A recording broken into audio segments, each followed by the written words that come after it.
Kanchipuram Varamahalakshmi Silks, the Grand Banarasi Mela. First time ever in Hyderabad starting from November 1st.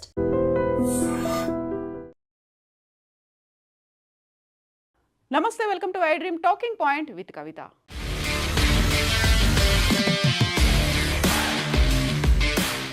America భారతీయుల మీద సరికొత్త bomb వేయడానికి ready అయింది. Donald Trump అనుకున్నట్టుగా, అక్కడున్నటువంటి సెనేటర్లు అనుకున్నట్టుగానే జరిగితే నిజంగానే ఇది సేవలకి సంబంధించి సరికొత్త బాంబు కాబోతోంది. ఇప్పటిదాకా వస్తువుల మీద ఉన్నటువంటి సేవలు దానిని 50% పెంచడం, దీనికి సంబంధించినటువంటి బోల్డ్ అంత రీసెర్చ్ అనేది ఇప్పటిదాకా జరిగింది. బట్ ఇప్పుడు మాత్రం వస్తువుల మీద కాదు, సేవల మీద కూడా ట్యాక్స్ వేయడానికి అమెరికా సెనేట్ నిర్ణయం తీసుకుంది. ఇప్పుడు కాంగ్రెస్కి సంబంధించి ఓటింగ్ అనేది జరగబోతోంది. గతంలోనే 25% ఉన్నటువంటి టారిఫ్ని 50% చేశారు.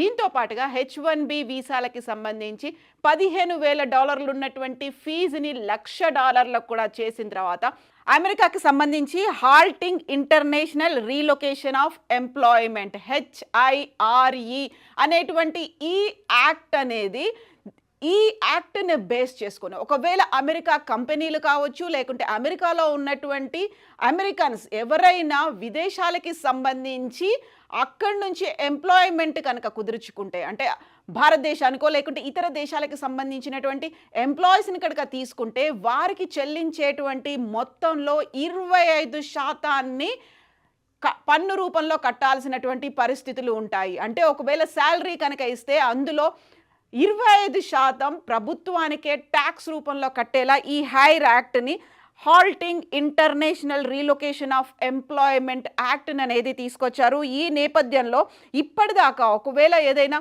సర్వీసెస్కి సంబంధించి దాన్ని ఎగ్జంప్షన్ అనేది కూడా ఉంటుంది, ట్యాక్స్ ఎగ్జంప్షన్. ఆ ట్యాక్స్ ఎగ్జంప్షన్ అనేది కూడా లేకుండా చేయబోతోంది. అంతా అనుకున్నట్టుగా జరిగితే December 31, 2025 వరకు ఈ బిల్ కనుక పాస్ అవుతే January 1, 2026 నుంచి ఇది అమలు కాబోతోంది. అంటే January 1 నుంచి ఏదైనా అమెరికా కంపెనీ కావచ్చు, లేకుంటే అమెరికన్స్ విదేశాలకు చెందినటువంటి నిపుణులు కావచ్చు, లేకపోతే విదేశాలకు చెందినటువంటి ఏదైనా సంస్థని కనుక తమకు కొలాబరేట్ చేసుకుంటే వారికి సర్వీసెస్ అంటే జాబ్ శాలరీ కనుక చెల్లించాల్సి ఉంటే చెల్లించే మొత్తంలో 25% అమెరికన్ కంపెనీలు భరించాల్సి ఉంటుంది. ఈ మొత్తాన్ని అమెరికాకు చెందినటువంటి అక్కడ ఉన్నటువంటి స్థానికులకి స్కిల్ డెవలప్మెంట్తో పాటుగా రీస్కిల్లింగ్, నైపుణ్యాలను డెవలప్ చేయడానికి మేము ఉపయోగిస్తాము అనేటువంటి మాటను తీసుకొచ్చింది.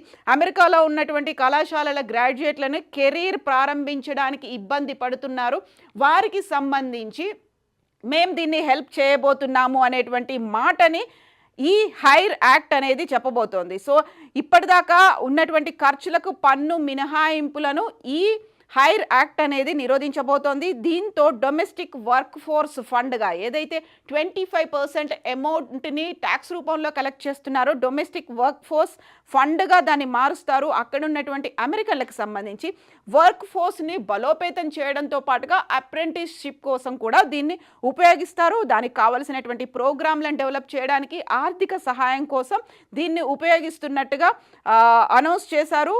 దీనికి సంబంధించి ఇప్పుడు అమెరికా కాంగ్రెస్ దీన్ని చర్చించబోతోంది. యాక్చువల్గా అక్కడున్నటువంటి ఐటీ కంపెనీలు ఏ మేరకు లాబియింగ్ చేయబోతాయి, దీన్ని అడ్డుకుంటాయా, కాంగ్రెస్లో జరగబోయేటువంటి చర్చకి సంబంధించి డిస్కషన్ని, ఆ డిబేట్ని అడ్డుకుంటాయా అనేది ఇప్పటికీ తెలియాల్సినటువంటి అవసరం అయితే ఉంది.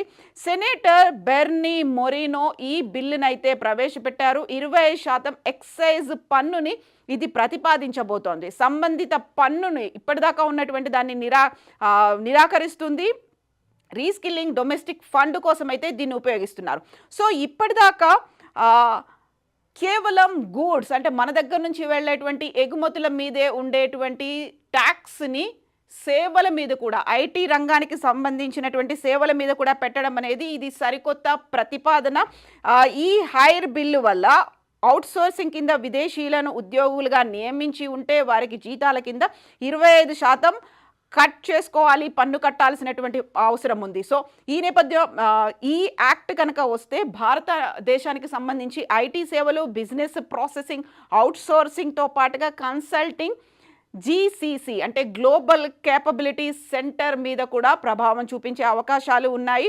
ఐర్లాండ్, ఇజ్రాయెల్, ఫిలిప్పీన్స్ వంటి దేశాల మీద ప్రభావం ఉన్నప్పటికీ భారతదేశం మీద తీవ్ర స్థాయిలో ఈ ప్రభావం ఉండేటువంటి అవకాశం ఉంది అనేటువంటి మాట ఈ నేపథ్యంలోనే భారతదేశ ఆర్బీఐ మాజీ గవర్నర్ కూడా రఘురామ్ రాజన్ కూడా దీన్ని తీవ్ర స్థాయిలో తప్పుపడుతున్నారు. భారతదేశం మీద తీవ్రమైనటువంటి ఆర్థిక ప్రభావం చూపించే అవకాశాలు ఉన్నాయి అనే దాంతో పాటుగా అమెరికా కాంగ్రెస్లో ప్రవేశపెట్టినటువంటి ఈ హైర్ బిల్ ఇప్పుడు సెనేట్ కమిటీ ఆఫ్ ఫైనాన్స్కి సంబంధించి వారి దగ్గర ఉంది. ఆ తర్వాత దాని మీద డిస్కషన్ చేయబోతోంది.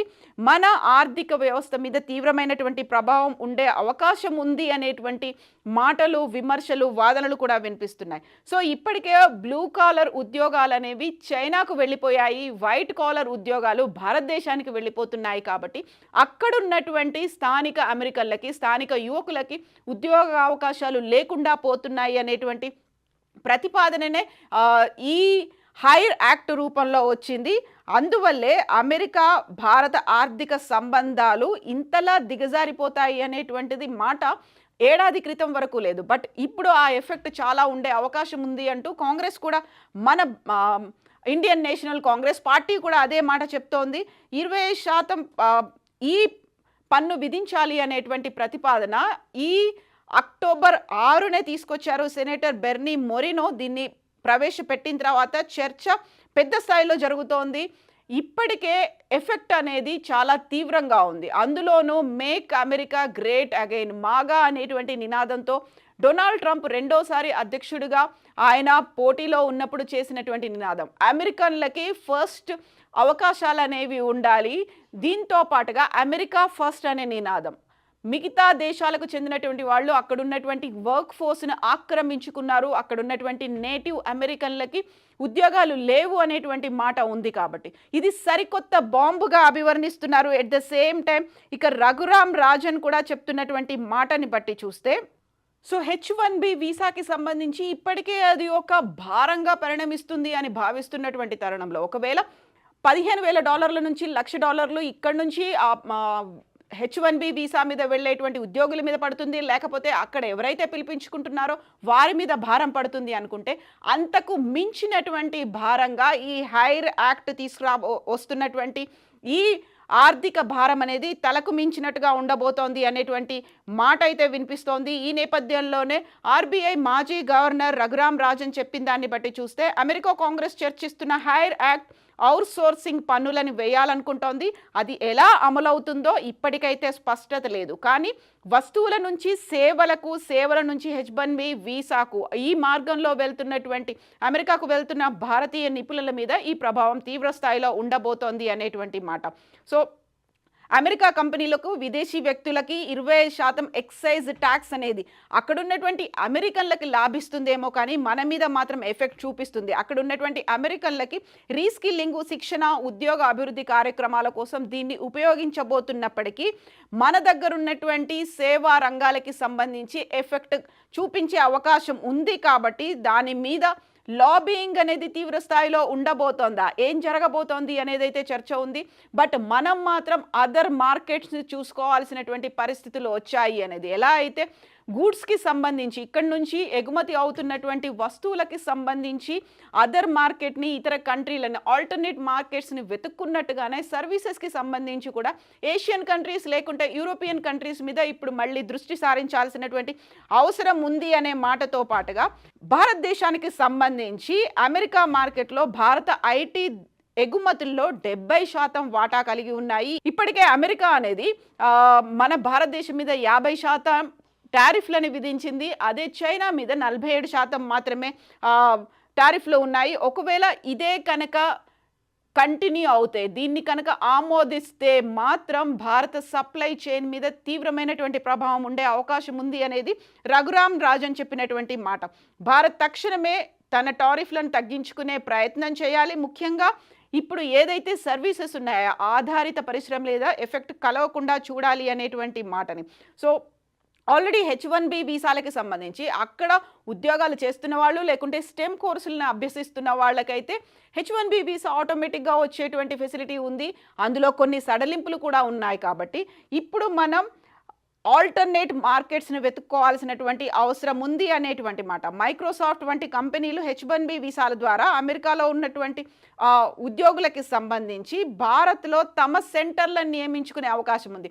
యాక్చువల్గా ఇక్కడ హైబ్రిడ్ మోడ్ అనేది మనం కరోనా టైంలో చూసాము. అలా కాకుండా ఇప్పుడు అక్కడ ఉన్నటువంటి అమెరికాలో ఉన్నటువంటి కంపెనీలు ఇక్కడ ఉన్నటువంటి ఎంప్లాయీస్తోనే వర్క్ చేయించుకునేటువంటి ఫెసిలిటీ వస్తుంది. మైక్రోసాఫ్ట్ వంటి కంపెనీలు H1B వీసాల ద్వారా కాకుండా ఉద్యోగులను అమెరికాలో కాకుండా కేవలం భారతదేశం నుంచే వర్క్ చేయించుకునేలా అదొకటి ఫెసిలిటీ అనేది ఉండబోతోంది. లేకపోతే మనం ఆల్టర్నేట్ మార్కెట్ చూపించుకోవాలి. లేకపోతే భారత ఆర్థిక వ్యవస్థ మీద విపరీతమైనటువంటి ప్రభావం ఉండే అవకాశం ఉంది అనేది నిపుణుల నుంచి వస్తున్నటువంటి మాట.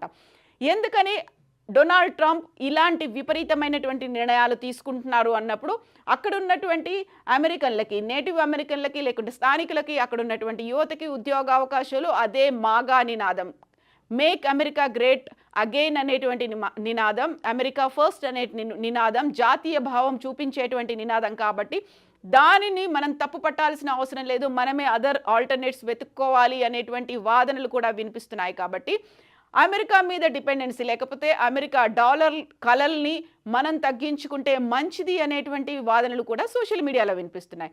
మీరేమనుకుంటున్నారో కామెంట్స్ రూపంలో తెలియచేయండి.